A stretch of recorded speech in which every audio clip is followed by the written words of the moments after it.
За нэгэнт өрийн удирдлага ярьж эхэлсэн юм чинь Монгол Улсын 2024 оны нэгдсэн төсвийн гүйцэтгэлд хийсэн аудитын тайлангаас энэ орон нутгаас гаргасан үнцаастай холбоотой тодорхой асуултуудыг асуух гэсэн юм а. Тэгэхээр ерөнхий аудитор Магнас Сүрэн байгаа мó? Магнас Сүрэн даргын хувьд бол энэ бол анх удаа бас одоо энэ шинэ ажил томилогдсноос хойш энэ улсын төсвийн гүйцэтгэлийг оруулж ирж байгаа ийм хариуцлагатай цаг үе байгаа. Тэгэхээр Магнас Сүрэн дарга бас өөрөө байвал сайн байна. За тэгэхээр аудитын байгууллагаас хийсэн тайланд орон нутгийн дотоод үнд цаас гээд өнгөрсөн жилийн хувьд болохоор нийслэл Улаанбаатар хот дотоодод болон гадаадад хэд хэдэн удаа үнд цаас гаргасан байгаа. За тэгээд тайланд тонд бол 798.3 тэрбум төгрөгийн орон нутгийн дотоод үнд цаас шинээр гаргасан. За эхний ээлжний нээлттэй арилжаасан 500 тэрбумын 300 тэрбум төгрөгийг 14% хүүтэй босгосон. За үүнийг бөөрөлжтийн цахилгаан станцд өгсөн. За мөн одоо 13% хүүтэй босгосон 100 тэрбумыг зам засвар арчилгаанд зарцуулсан.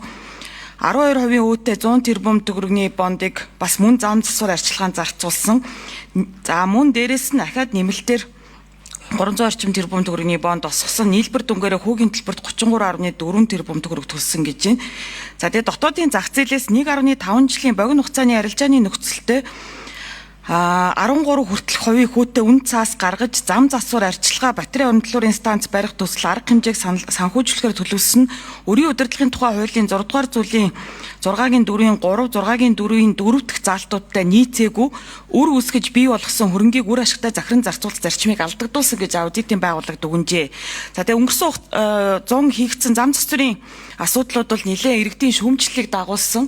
Эдгээр ажилтай холбоотой яг бодит одоо шаардлагууд дүгнэлтүүд бас юу байна гэдгийг аудитын байгууллагаас асууя. За гадаад үн цаасны хувьд 1.7 ихт найдын гадаад үн цаасыг 7.75% үүтэй босгосон байгаа.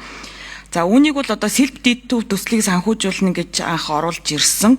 За тэгээд аудитын дүгнэлтэнд self deed төслийн ажил эхлээгүй шалтгаанаар тус үн цаасны 500 сая $400 сая $24 24 оны 12 дугаар сарын 31-ний өдрийн ханшаар хөрвүүлж 1.329 тэрбум төгрөгийг арилжааны 7 банк нь 6-аас 24 сарын хугацаатай жилийн 12.5-аас 16.1% хүүтэй төгрөгийн үлдэгдэл 100 сая $100 худлаа хөгжлийн банкнд 24 сарын хугацаатай жилийн 8.5% хүүтэй валютын хадгаламж тус байршуулсан байна гинэ.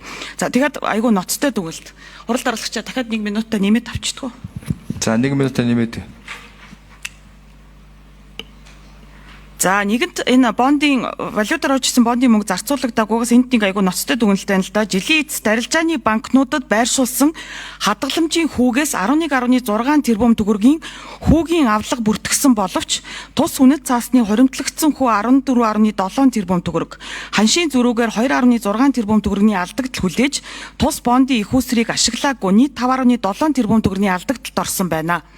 За үүн дээр аудитын байгууллага тодорхой дүгнэлт хэлмээр байна. За мөн Монгол банк энэ хөрөнгийн удирдлагыг хэн хийж байгаа юм бэ? Яагаад ийм 24 сар хүртэлх хугацаатай бас одоо хадгаламжинд байршуулад байгаа юм бэ гэдэг асуулт байна. За тэгээд нийслэл одоо энэ дээр бас тайлбар хиймээр байх юм.